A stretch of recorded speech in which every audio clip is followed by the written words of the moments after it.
युवा अवस्था से प्रार्थना करते करते करते ये बूढ़े हो गए, लेकिन इन्होंने प्रार्थना को नहीं छोड़ा।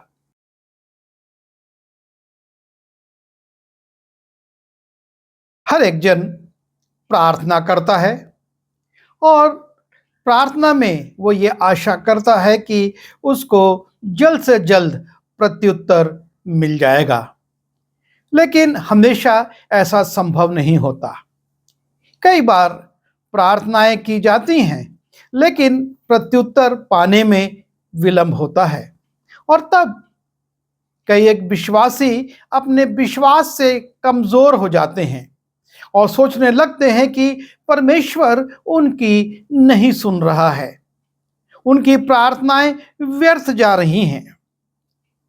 जब हम भजन संहिता उसके 123वें अध्याय के दूसरे पद की दूसरी लाइन को देखते हैं, वहां पर लिखा है, हमारी आंखें परमेश्वर यहोवा की ओर उस समय तक लगी रहेंगी जब तक वो हम पर अनुग्रह ना करे। परमेश्वर का दास इस बात को कहता है कि हमारी आंखें एक दिन, दो दिन, एक समय नहीं, लेकिन तब तक परमेश्वर की ओर लगी रहेंगी जब तक वो हम पर अपना अनुग्रह ना करे। और यह है प्रार्थना में स्थिरता, कि स्थिर मन से प्रार्थना की जाए ताकि परमेश्वर जो अनुग्रहकारी है अपने समय पर प्रत्युत्तर दे और हम उसको पाकर आनंदित हों। बाइबल में ऐसे बहुत से पात्र हैं, परमेश्वर के ऐसे बहुत से भक्त हैं जिन्होंने प्रार्थना की और उनकी प्रार्थना का प्रत्युत्तर तुरंत प्राप्त हुआ, लेकिन उन्हीं लोगों की प्रार्थना कई बार रुक गई, उनको प्रत्युत्तर पाने में विलंब हुआ। जब हम लूका रचित सुसमाचार उसके पहले अध्याय के 5वें पद से जाते हैं और वहां पर एक लेवी का वर्णन है।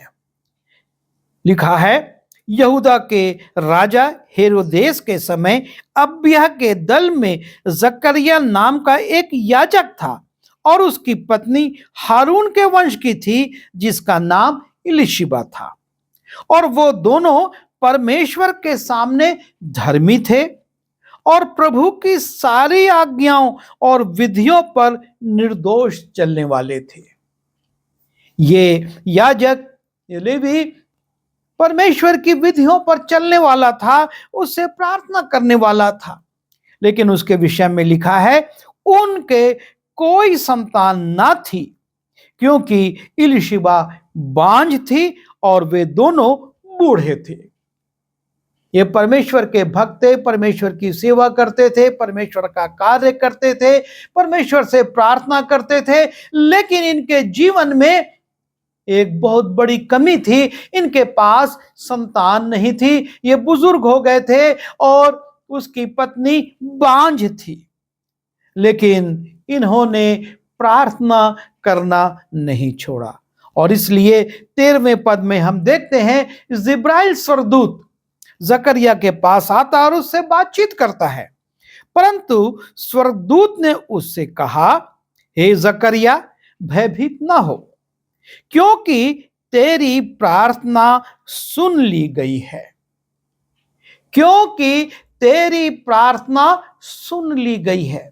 युवा अवस्था से प्रार्थना करते करते करते ये बूढ़े हो गए, लेकिन इन्होंने प्रार्थना को नहीं छोड़ा।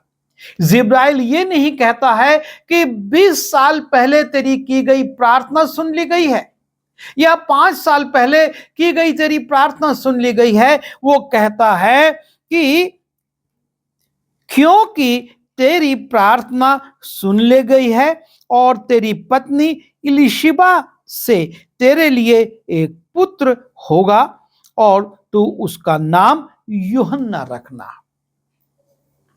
परमेश्वर ने इलिशिबा और जकरिया की प्रार्थना को सुना। जैसा कि हमने पढ़ा कि हम अपनी दृष्टि अपने परमेश्वर की ओर उस समय तक लगाए रखेंगे जब तक वो हम पर अनुग्रह ना करे। और इलिशिबा, जकरिया अपनी दृष्टि परमेश्वर की ओर लगाए रखते हैं और उनकी प्रार्थना सुनी जाती है। समय कितना निकल गया महत्वपूर्ण ये नहीं है, महत्वपूर्ण ये है कि हमारा मन प्रार्थना में लगा है, हम अपनी प्रार्थना में स्थिर हैं या नहीं। क्योंकि परमेश्वर के इतने बड़े बड़े दास, चाहे वो दानियल हो, चाहे वो एलिशा हो और चाहे वो एलिया हो,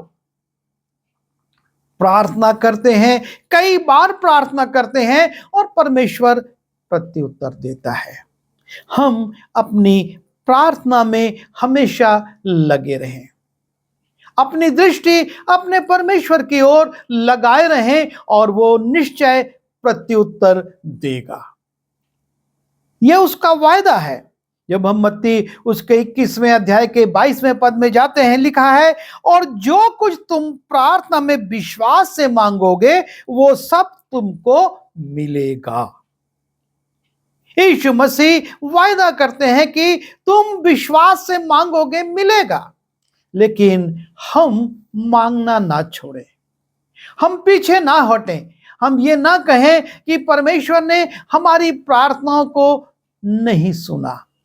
हम अपनी दृष्टि उसकी ओर लगाए रखें और निश्चय वो हमको प्रत्युत्तर देगा।